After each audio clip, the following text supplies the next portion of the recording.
Hello friends, आज हम class 10th के एनसीईआरटी मैथ का एक्सरसाइज 3.1 का क्वेश्चन नंबर 7 सॉल्व करेंगे। सो क्वेश्चन नंबर 7 हम लोग को दिया हुआ है, draw the graph of the equations x minus y plus 1 equal to 0 and 3x plus 2y minus 12 equal to 0.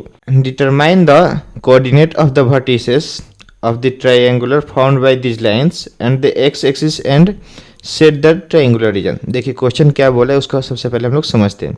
So question ये बोल रहा है कि हम लोग को देखिए यहाँ पे दो इक्वेशंस दिए गए, x minus y plus 1 equal to 0 and दूसरा इक्वेशन है 3x plus 2y minus 12 equal to 0। इन दोनों इक्वेशंस को हम लोग को ग्राफ पे ड्रॉ करना है और वहाँ से ये बताना है। देखिए वहाँ पे एक हम लोग का ट्रायंगल फॉर्म होगा, जो ट्रायंगल फॉर्म होगा उसके वर्टिसेस को लिखना है, उसके वर्टिसेस के कोऑर्डिनेट को लिखना है और उसको हम लोग को जो ट्रायंगल फॉर्म हो रहा है ना, तो उसको हम लोग को सेट भी करना है। सबसे पहले हम लोग ये दोनों इक्वेशंस को लिख लेते हैं। इधर साइड में हम लोग का इक्वेशंस क्या दिया गया है, इक्वेशंस दिया गया ये है, देखिए x minus y plus 1 equal to में 0, ये इक्वेशंस 1 है हम लोग का। और इक्वेशंस 2 हम लोग का दिया गया है 3x plus 2y minus 12 equal to में 0, ये इक्वेशन नंबर 2 है। सो अब देखिए इसको सॉल्व करने के लिए सबसे पहले ये दोनों इक्वेशंस के हम लोग दो सॉल्यूशंस फाइंड आउट करेंगे और उसको ग्राफ पे रिप्रेजेंट करेंगे। सो इसको बनाने के लिए हम लोग एक ट्रायंगुलर ले लेते हैं,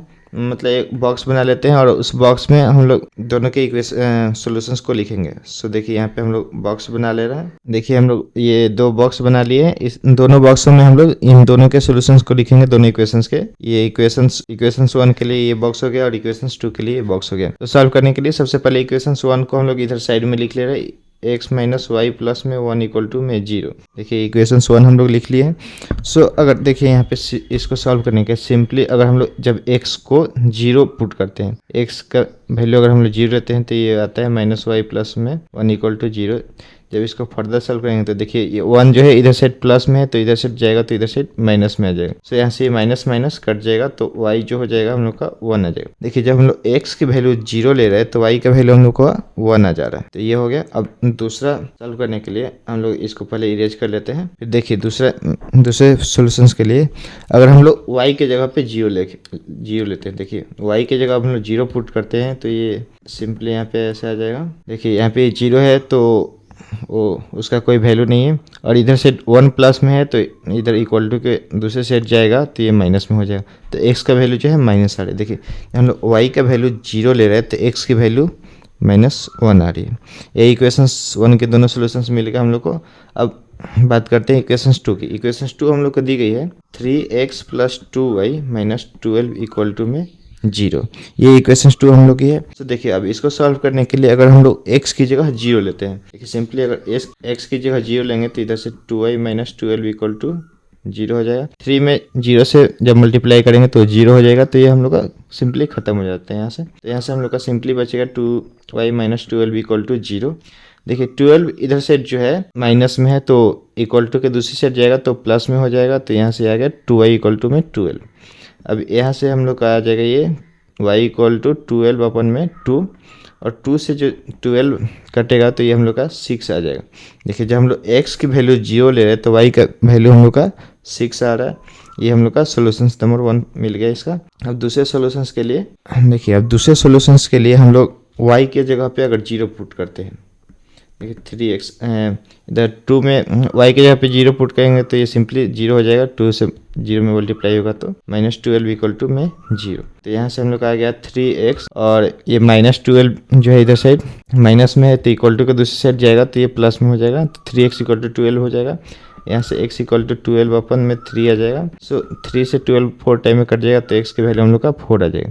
देखिए जब हम लोग y 0 ले रहे हैं तो x की वैल्यू हम लोग को 4 आ रही है। ये हम लोग को दो सॉल्यूशंस मिल गए दोनों इक्वेशंस को। अब इनको ग्राफ पे रिप्रेजेंट करना है। सो ग्राफ पे रिप्रेजेंट करने के लिए देखिए सबसे पहले एक ऐसे ग्राफ बना लीजिएगा आप लोग भी।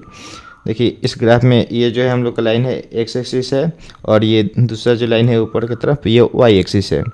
सो ऐसे ग्राफ आप लोग को बना लेना है और ये जो दोनों बॉक्सेस हम लोग बनाए हैं इसको हम लोग इधर साइड पे बना लेते हैं। सबसे पहले देखिए ये दोनों बॉक्सेस हम लोग इधर साइड बना लिए हैं। अब इनके वैल्यू को जो है यहाँ पे हम लोग पुट करेंगे और उसको वैल्यू को हम लोग ग्राफ पे रिप्रेजेंट करेंगे। सो देखिए सबसे पहले हम लोग को दिया गया है x की वैल्यू 0 है और y की वैल्यू 1 है।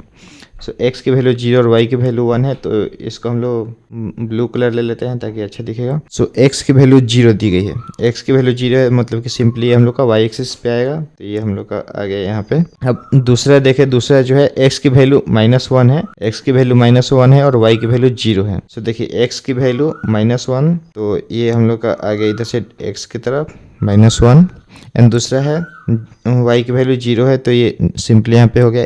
ये इक्वेशंस 1 के लिए हम लोग का हो गया। अब दूसरे इक्वेशंस के देखें, दूसरे इक्वेशंस में हम लोग का दिया गया है x की वैल्यू 0 है और y की वैल्यू 6 है। x की वैल्यू 0 दी गई है और y की वैल्यू 6 दी गई है, तो ये y एक्सिस पे ही आ जाएगा। ये हम लोग रिप्रेजेंट कर दिए। अब देखिए, अब नेक्स्ट बात करें तो नेक्स्ट जो है, नेक्स्ट में हम लोग का वो x जो है 4 दिया गया है, y 0 दी गई है, तो ये हम लोग का x एक्सिस पे आएगा। x हम लोग का 4 है और y 0 दी गई है, सो इसको हम लोग रिप्रेजेंट कर दिए। सबका हम लोग वर्टिसेस लिख लेते हैं। देखिए वर्टिसेस क्या क्या है यहाँ पे, ये जो है पहला वाला 0,1 है, और दूसरा ये जो है -1 में 0 है, एंड अगेन ये देखिए ये जो है हम लोग का 0,6 है, और ये जो है 4,0 है। इसमें सबसे पहले हम लोग x का वैल्यू लिखते हैं और अगेन उसके बाद y का वैल्यू लिखते हैं। सो इसके हिसाब से हम लोग लिख लिए। अब ये जो हम लोग प्लॉट किए हैं उसको हम लोग को लाइन मिला देना है, उस लाइन को मिला देना है। उस लाइन को मिलाने के लिए हम लोग इसको मिला देते। देखिए सबसे पहले इसको सीधा सीधा मिला देना है। देखिए हम लोग का पहला इक्वेशंस का हम लोग मिला दिया। अब दूसरे इक्वेशंस को भी हम लोग मिला देते हैं। जहाँ पे हम लोग का ये पॉइंट इंटरसेक्ट कर रहा है वो हम लोग का आ रहा है 2,3। अब देखिए सबको ये ले लेते हैं, इसको हम लोग a ले लेते हैं, इसको b ले लेते हैं और इसको c ले लेते हैं।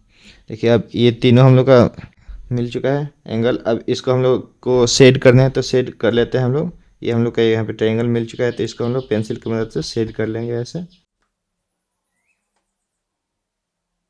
देखिए इसको अच्छे से ऐसे सेट कर लेंगे, और उसके बाद इसके जो हम लोग का कोऑर्डिनेट है सबके, उसको अलग एक जगह पे लिख लेते हैं। सो कोऑर्डिनेट ऑफ ट्रायंगल हम लोग का हो जाएगा कोऑर्डिनेट ऑफ ट्रायंगल,